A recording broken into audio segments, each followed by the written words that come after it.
विष्णु गुरुदेवो महेश्वर गुरु साक्षात् परब्रह्म तस्मै श्री गुरुवे नमः।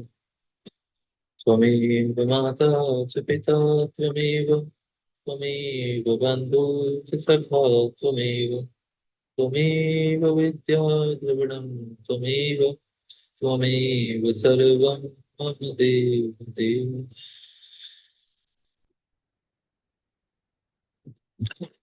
ऋषिगण बोले, हे सर्वोत्कृष्ट, हे देवताओं के सम्राट, हे महाराज, हम लोग अपने सर्वोत्तम भाग्य की सराहना किस प्रकार करें। हम लोगों ने जो पूर्व समय में कायिक, वाचिक तथा मानसिक तीनों प्रकार की तपस्या की थी, उत्तम वेदाध्ययन किया था, अग्निहोत्र किया है तथा नाना प्रकार के तीर्थ किए हैं, और ज्ञान पूर्वक वाणी, मन तथा शरीर से जो कुछ भी पुण्य किया है, वह सब आज आपके स्मरण रूप के अनुग्रह के प्रभाव से सफल हो गया। जो मनुष्य आपका नित्य स्मरण करता है, वह कृतकृत्य हो जाता है। तब उसके पुण्य का क्या वर्णन किया जाए, जिसका स्मरण आप करते हैं। हे सदाशिव, आपके द्वारा स्मरण किए जाने से हम लोग सर्वोत्कृष्ट हो गए हैं। आप तो किसी के मनोरथ मार्ग में किस प्रकार आते ही नहीं हैं। इस प्रकार बौने को फल प्राप्त हो जाता है, जनमांद को नेत्र की प्राप्ति होती है, गूंगे को वाणी मिल जाती है, कंगाल को निधि दर्शन हो जाता है, पंगु को ऊंचे पहाड़ पर चढ़ने की शक्ति प्राप्त हो जाती है, तथा वंध्या को प्रसव संभव हो जाता है। उसी प्रकार हे शंभु, हमें आपका यह दुर्लभ दर्शन प्राप्त हो गया। आज से अब हम मुनीश्वर आपके दर्शन से लोकों में मान्य एवं पूज्य हो गए, तथा ऊंची पदवी को प्राप्त हो गए। हे देवेश, बहुत कहने से क्या लाभ। आप सर्व देवेश्वर के दर्शन से हम सर्वथा मान्यता को प्राप्त हो गए। आप जैसे पूर्ण परमात्मा को किसी से प्रयोजन ही क्या है, किंतु यदि हम सेवकों पर कृपा करना ही है, तो हम सबके योग्य कार्य के लिए आज्ञा प्रदान कीजिए। ब्रह्मा जी बोले। तब उनकी इस बात को सुनकर लोकाचार का आश्रय लेकर महेश्वर शंभु मनोहर वचन कहने लगे। शिव जी बोले, हे महर्षियों, ऋषिजन हर तरह से पूज्य हैं, आप लोग तो विशेष रूप से पूज्य हैं।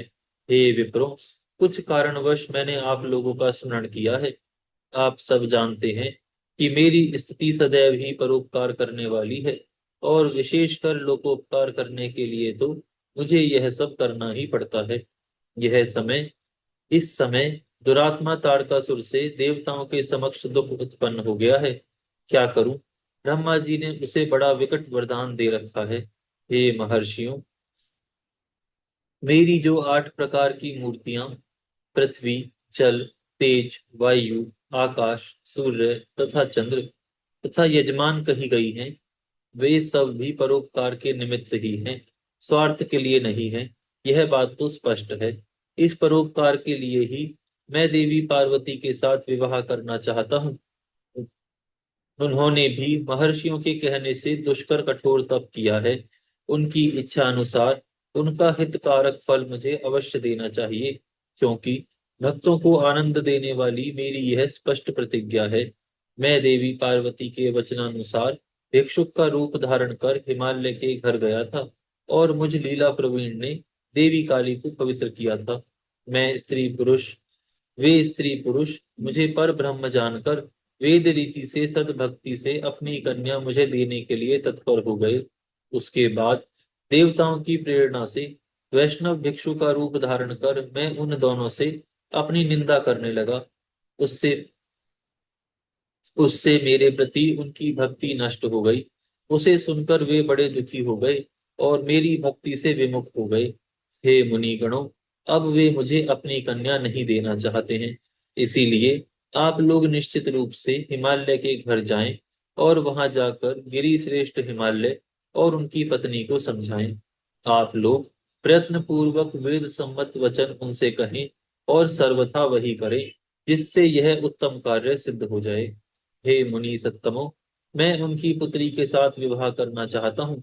मैंने देवताओं एवं भगवान विष्णु के कहने से विवाह करना स्वीकार कर लिया है, और देवी पार्वती को वैसा वर भी दे दिया है। अब मैं अधिक क्या कहूँ। आप लोग हिमालय तथा देवी मैना को समझाएं, जिससे देवताओं का हित हो। आप लोगों ने जिस प्रकार की विधि की कल्पना की है, उससे भी अधिक होनी चाहिए। यह आप लोगों का ही कार्य है, और इस कार्य के भागी आप लोग ही हैं। ब्रह्मा जी बोले, इस प्रकार के वचन को सुनकर स्वच्छ अंतःकरण वाले वे सभी महर्षि प्रभु से अनुग्रहित हो आनंद को प्राप्त हुए। वे ऋषि परस्पर कहने लगे, हम लोग सर्वथा धन्य तथा कृतकृत्य हो गए, और विशेष रूप से सबके वंदनीय एवं पूजनीय हो गए। जो ब्रह्मा तथा भगवान विष्णु के भी वंदनीय हैं और संपूर्ण मनोरथों को सिद्ध करने वाले हैं, वे हम लोगों को अपना दूत बनाकर लोग को सुख प्रदान करने वाले कार्य के लिए भेज रहे हैं। ये शिव जी लोकों के स्वामी एवं पिता हैं, और वे देवी पार्वती जगत की माता कही गई हैं। इन दोनों का यह उचित संबंध सर्वथा चंद्रमा के समान बढ़ता रहे। ब्रह्मा जी बोले, ऐसा कहकर वे दिव्य ऋषि शिव जी को प्रणाम कर आकाश मार्ग से वहां गए, जहां हिमालय का नगर है। उस दिव्य पुरी को देखते ही ऋषिगण आश्चर्य से चकित हो गए, और अपने पुण्य का वर्णन करते हुए परस्पर कहने लगे। ऋषि बोले, हिमालय के इस नगर को देखकर हम सभी पुण्यवान एवं धन्य हो गए, क्योंकि स्वयं शिव जी ने इस प्रकार के कार्य में हम लोगों को नियुक्त किया है। यह हिमालय की पुरी तो अलका, स्वर्ग, भोगवती तथा विशेषकर अमरावती से भी उत्तम दिखाई पड़ती है। इस पुरी के अत्यंत मनोहर एवं विचित्र घर और आंगन स्फटिक तथा नाना प्रकार की उत्तम मणियों से बनाए गए हैं। इस पुरी के प्रत्येक घर में सूर्यकांत एवं चंद्रकांत मणियां विद्यमान हैं, तथा अद्भुत स्वर्गीय वृक्ष लगे हुए हैं। तोरणों की शोभा घर घर में दिखाई दे रही है। इस पुर के विमान में तोते तथा हंस बोल रहे हैं। विचित्र प्रकार के वितान चित्र विचित्र कपड़ों के बने हैं, जिनमें बंधनवार बंधे हैं। वहां अनेक जलाशय तथा विविध बावलियां हैं। वहां विचित्र उद्यान हैं, जिनका लोग प्रसन्न चित्त होकर सेवन करते हैं। यहाँ के सभी पुरुष देवता के सदृश तथा स्त्रियां अप्सराओं के सदृश हैं। हिमालय के पुर को छोड़कर स्वर्ग की कामना से कर्म भूमि में याज्ञिक एवं पौराणिक लोग व्यर्थ ही अनुष्ठान करते रहते हैं। हे विप्रो, मनुष्यों को स्वर्ग की तभी तक कामना रहती है, जब तक उन्होंने इस पुरी को नहीं देखा। जब इसे देख लिया, तो स्वर्ग से क्या प्रयोजन। ब्रह्मा जी बोले, हे नारद जी, इस प्रकार उस पुरी का वर्णन करते हुए वे सभी ऋषि सब प्रकार की समृद्धि से युक्त हिमालय के घर पहुंचे। आकाश मार्ग से आते हुए सूर्य के समान अत्यंत तेजस्वी उन 7 ऋषियों को दूर से ही देखकर हिमवान विस्मित हो मन में कहने लगे। हिमवान बोले, ये सूर्य के समान तेजस्वी सप्त ऋषिगण मेरे पास आ रहे हैं। मुझे इस समय प्रयत्न पूर्वक इन मुनियों की पूजा करनी चाहिए। हम गृहस्थ लोग धन्य हैं, जिनके घर सभी को सुख प्रदान करने वाले इस प्रकार के महात्मा स्वयं आते हैं। ब्रह्मा जी बोले, इसी बीच आकाश से उतरकर पृथ्वी पर स्थित हुए उन सबको अपने सम्मुख देखकर हिमालय सम्मान पूर्वक उनके पास गए। उन्होंने हाथ जोड़कर सिर झुकाकर उन सप्तऋषियों को प्रणाम करके पुनः बड़े सम्मान के साथ उनकी पूजा की। उस पूजा को स्वीकार करके हित करने वाले प्रसन्न मुख सप्तऋषियों ने गिरिराज हिमालय से कुशल मंगल पूछा। मेरा गृहस्थ आश्रम धन्य हो गया। हिमालय ने ऐसा कहकर उन्हें आगे करके आसन लाकर भक्ति पूर्वक समर्पित किया। आसनों पर उनके बैठ जाने पर पुनः उनसे आज्ञा लेकर वे हिमालय स्वयं भी बैठ गए, और इसके बाद तेजस्वी ऋषियों से कहने लगे। हिमालय बोले, मैं धन्य तथा कृतकृत्य हो गया।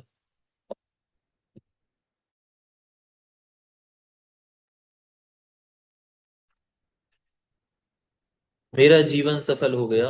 मैं लोकों में दर्शनीय तथा अनेक तीर्थों के समान हो गया हूँ, क्योंकि विष्णु स्वरूप आप लोग मेरे घर पधारे हैं। कृपणों के घरों में हर प्रकार से परिपूर्ण आप लोगों को कौन सा कार्य हो सकता है। तो भी मुझ सेवक के योग्य जो कुछ कार्य हो, उसे दया पूर्वक कहिए।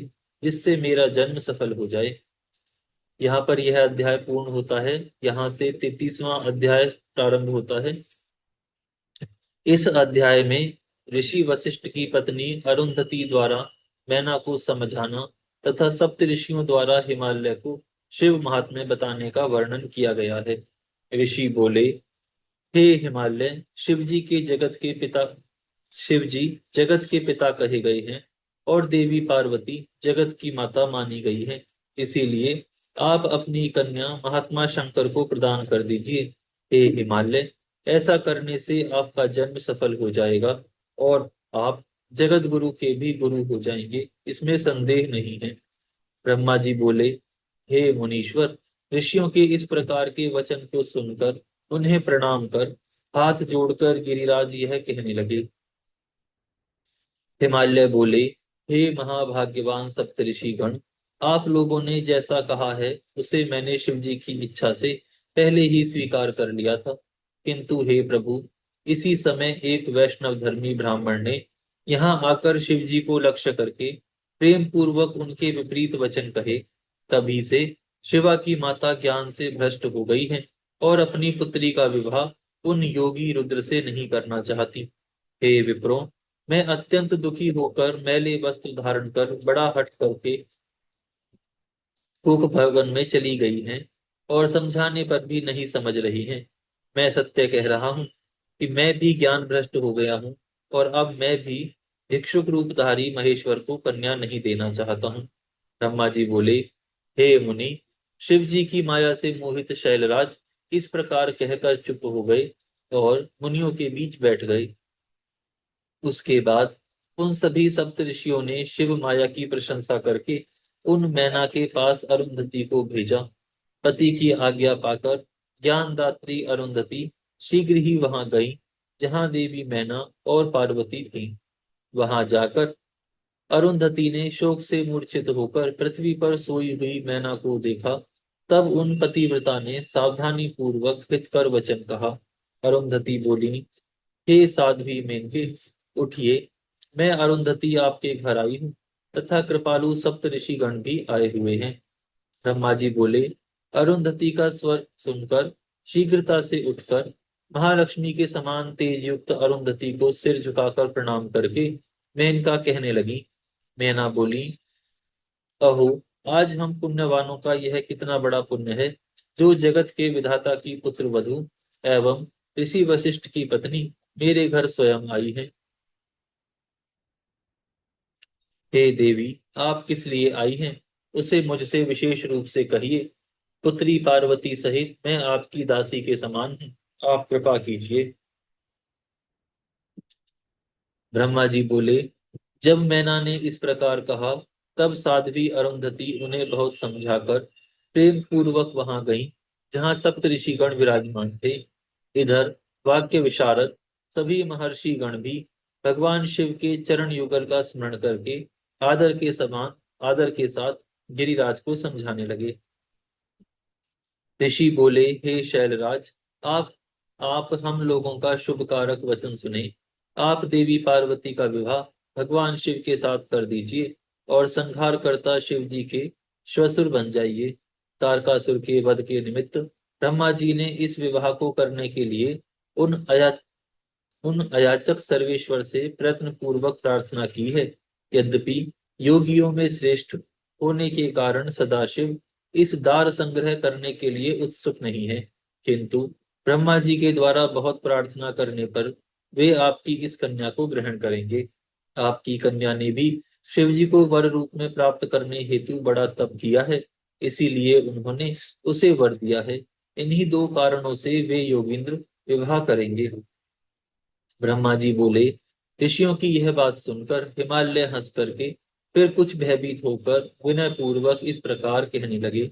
हिमालय बोले, मैं भगवान शिव के पास कोई राजोचित सामग्री नहीं देख रहा हूँ, न उनका कोई आश्रय और ऐश्वर्य ही दिखाई पड़ रहा है और न तो कोई उनका सगा संबंधी ही दिखाई पड़ता है। मैं अत्यंत निर्लिप्त योगी को अपनी पुत्री नहीं देना चाहता हूँ। आप लोग तो ब्रह्मदेव के पुत्र हैं, आप लोग ही निश्चित बात बताएं। यदि पिता काम, मोह, भय, लोभवश अपनी कन्या प्रतिकूल वर को प्रदान करता है तो वह नष्ट होकर नरक में जाता है। मैं स्वेच्छा से इस कन्या को भगवान शंकर को नहीं दूंगा। हे ऋषियों, अब जो उचित विधान हो उसे आप लोग करें। ब्रह्मा जी बोले, हे मुनीश्वर, हिमालय के इस प्रकार के वचन को सुनकर उन ऋषियों में वाक्य विशारद ऋषि वशिष्ठ जी उनसे कहने लगे। आज यहाँ विराम करते हैं, फिर कल से प्रारंभ करेंगे।